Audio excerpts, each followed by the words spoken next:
میں ایک گہرا کنواں ہوں اس زمین پر، بے شمار لڑکے لڑکیوں کے لیے کہ ان کی پیاس بجھاتا رہوں۔ اس کی بے پناہ رحمت اسی طرح ذرے ذرے پر برستی ہے جیسے کنواں سب کی پیاس بجھاتا ہے۔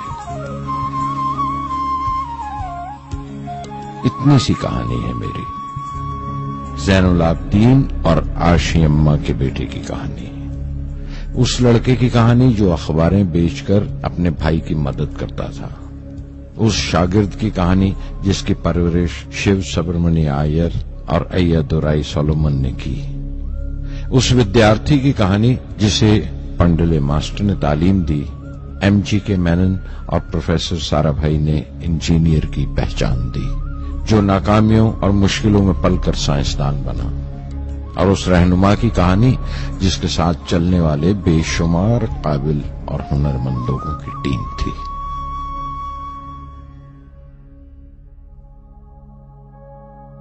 میری کہانی میرے ساتھ ختم ہو جائے گی، کیونکہ دنیاوی معنوں میں میرے پاس کوئی پونجی نہیں ہے، میں نے کچھ حاصل نہیں کیا، جمع نہیں کیا، میرے پاس کچھ نہیں اور کوئی نہیں، نہ بیٹا نہ بیٹی نہ پریوار۔ میں دوسروں کے لیے مثال نہیں بننا چاہتا، لیکن شاید کچھ پڑھنے والوں کو پریرنا ملے کہ انتم سکھ روح اور آتما کی تسکین ہے، خدا کی رحمت ان کی وراثت ہے۔ میرے پردادا اول، میرے دادا پکیر اور میرے والد زین العابدین کا خاندانی سلسلہ عبدالکلام پر ختم ہو جائے گا، لیکن خدا کی رحمت کبھی ختم نہیں ہوگی، کیونکہ وہ امر ہے، لافانی ہے۔